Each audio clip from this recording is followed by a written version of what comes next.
Hello everyone, welcome back to my YouTube channel Excel learning. तो एक बार फिर से इस ज्ञान के भंडार में आप सभी का स्वागत है। दोस्तों, अगर आपने अब तक मेरा चैनल सब्सक्राइब नहीं किया है तो तुरंत जाइए मेरे चैनल पे और मेरे चैनल को सब्सक्राइब करिए और बेल आइकन को दबाना ना भूलें, जिससे कि आप मेरी वीडियो से नोटिफिकेशन के माध्यम से इमीडिएट कनेक्ट कर पाएंगे। दोस्तों, तो बिना आज का समय ज़्यादा लिए हुए चलते हैं डायरेक्ट सेशन की तरफ और सिखाते हैं आपको कुछ नया।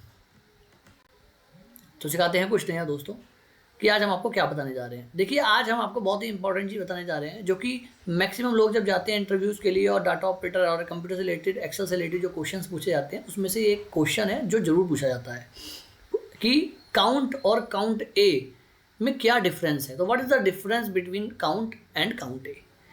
तो चलिए प्रैक्टिकल के माध्यम से आपको समझाते हैं पहले कि क्या है, तो आपको ऑटोमेटिकली आंसर क्लियर हो जाएगा दोस्तों। हाँ जी, तो जैसा कि आप देख रहे होंगे कि हमने एक डाटाबेस लिया है जिसमें सीरियल नंबर, नेम और एज को मेंशन किया है, और इसके बीच में हमने जैसे ये सिंबल लगा दिया है या गैप छोड़ दिया है। तो बस गैप इसलिए छोड़ा है दोस्तों कि हम आपको प्रैक्टिकली समझा पाएँ, बता पाएँ कि मतलब काउंट और काउंट ए में डिफरेंस क्या है। तो जैसे जैसे हम आगे जाएंगे, कहीं मत जाइए, बने रहिए हमारे संग। तो आप अगर छोटा सा भी आप स्किप मत करिएगा, वरना आप मिस कर देंगे उस चीज़ को और आप समझ नहीं पाएंगे दोस्तों। अगर आप मुझसे कंटिन्यू टच में रहेंगे और कंटिन्यू पूरी वीडियोस कंप्लीट देखेंगे तो मैं ये गारंटी कहता हूँ कि आपको दोबारा मतलब भूलेंगे नहीं उस चीज़ को। देखिए, आपको बहुत सारी वीडियोस मिल जाएंगी, लेकिन जो मैं सिखा रहा हूँ इन डेप्थ में, वो शायद आपको कहीं नहीं मिलेगा दोस्तों। तो चलिए चलते हैं सॉल्यूशन की तरफ। अब हम बात करते हैं काउंट। देखिए, काउंट एक्सेल का वो फार्मूला है जिसकी मदद से आप न्यूमेरिक्स, नंबर्स, संख्या को काउंट कर सकते हैं कि कितने सेल्स में लिखा हुआ है। कहने का मतलब यह है कि ये जो सेल्स में लिखा हुआ है, देखिए तो टोटल यहाँ से लेके यहाँ तक 21 सीरियल नंबर है। 21 में देखिए यहाँ पे एज सब में तो लिखी नहीं है, बीच में मिस है ना दोस्तों। तो अगर ये बड़ी शीट हुई और आपसे पूछा जाए भाई, अब आप मतलब 1000 लोग हैं, उसमें कुछ लोगों का डाटा भरना मिस हो गया है, तो कितने लोगों का मिस हो गया है या कितने लोगों का भर दिया है डाटा, तो आप वन वन काउंट तो करेंगे नहीं कि किसका छूट गया। एक ये छूट गया है, 2 3 4, मतलब 4 लोगों का छूट गया है जी। 21 में से तो 17 लोगों का है। तो मैनुअल में आपने छोटी शीट है तो आपने काउंट किया, लेकिन जब ये हज़ारों लाखों की होगी तब आपको काउंट करने में बहुत सारी परेशानियां होंगी।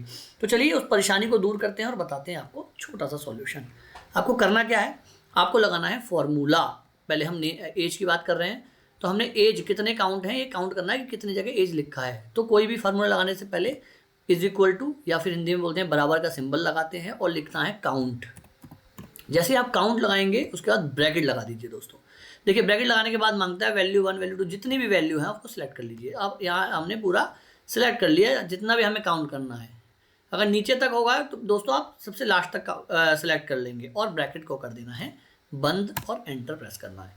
तो देखिए दोस्तों 17 आ गया, मतलब इसमें से 17 जगह ये लिखा हुआ है, इसका मतलब ये है। ठीक है दोस्तों, अगर देखिए अगर आप यहाँ पे कुछ लिख देते हैं, जैसे यहाँ पे हमें शोभन लिख दिया और सेव कर देते हैं तो ये बढ़ जाएगा। तो मुझे लगता है कि काउंट आपका क्लियर हो गया होगा कि काउंट क्या होता है। अच्छा, आप काउंट वाला फार्मूला हम लगाते हैं नेम में, तो देखते हैं क्या रिजल्ट आता है।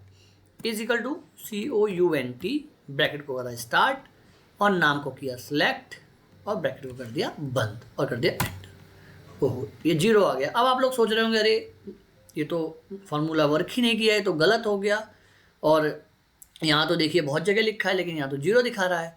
तो दोस्तों मैं आपको बता देता हूँ, मैंने पहले भी बोला था काउंट का इस्तेमाल, काउंट का यूज़, काउंट फार्मूले का यूज़ सिर्फ संख्या को, न्यूमेरिक को, ठीक है, नंबर्स को काउंट करने के लिए किया जाता है। लेकिन यहाँ पे एक भी नंबर नहीं है, यहाँ सिंबल है और नेम है। अगर मैं यहाँ नंबर लिख देता, नंबर मतलब ये बता रहा है, ये 0 का मतलब ये है कि इस वाले कॉलम में या इस सेल्स में एक भी संख्या नहीं है, 0 संख्या है। अगर यहाँ पे आप मान लीजिए कुछ संख्या लिख देते हैं, कुछ भी लिख देते हैं और सेव कर देते हैं, तो देखिए 1 आ गया।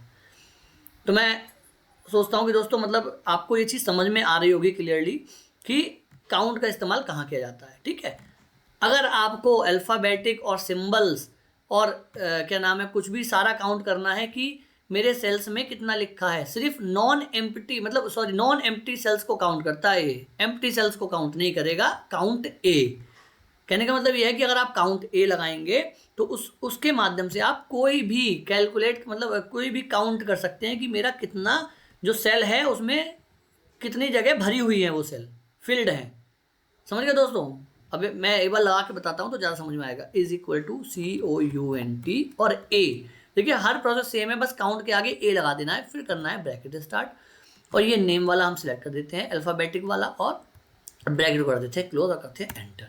देखिए 21, ये 21 की 21 जगह फिल है। तो इसमें चाहे नंबर्स हो दोस्तों, चाहे क्या बोलते हैं सिंबल हो, मैं सिंबल भी लगा के दिखा देता हूँ आपको। पहले डिलीट करते हैं, देखिए डिलीट करेंगे तो कम हो जाएगा, सेव 20 हो गया। चाहे सिंबल हो, देखिए सिंबल लगा दिया, कोई भी सिंबल लगा सकते हैं और सेव कर दिया, 21 हो गया। और या फिर अल्फ़ाबेटिक हो, ये सबको काउंट कर लेगा आपका। मैं सोचता हूँ कि दोस्तों आपको समझ में आ रहा होगा चीज़। तो हमारा सिंपल सा डेफिनेशन हो गया। नंबर को चेक करने के लिए हम नंबर को काउंट करने के लिए हम काउंट का फार्मूला लगाते हैं और एम्प्टी सेल को छोड़ के नॉन एम्प्टी सेल जो सेल भरी हुई है उसको टोटल कितने भरी हुई है उसको काउंट करने के लिए हम काउंट A का फार्मूला लगाते हैं। ठीक है ना दोस्तों। तो अगर अब हमें ब्लैंक जानना है तो दोस्तों ब्लैंक जानने के लिए आप मेरे चैनल को सब्सक्राइब करिए और इस वीडियो को लाइक शेयर करिए और अपने कमेंट में मुझे लिख के मतलब बताइए लिख के कि किस किस को ये जानना है कि जैसे ये 18 आ गया तो कितनी ब्लैंक हुई, 18 21 में से 18 गए, तीन ब्लैंक हुई ना। तो ऐसा फार्मूला लगाओ कि ब्लैंक भी आ जाए, मतलब ब्लैंक अपने आप लिख के आ जाए। तो मैं अपनी नेक्स्ट वीडियो में आपको जरूर बताऊंगा, बस इंतजार रहेगा आपके कमेंट का और आपके क्वेश्चंस का। तो दोस्तों आज के लिए इतना ही, थैंक यू। मिलेंगे अगली वीडियो के संग एक और नई लर्निंग के लिए। धन्यवाद।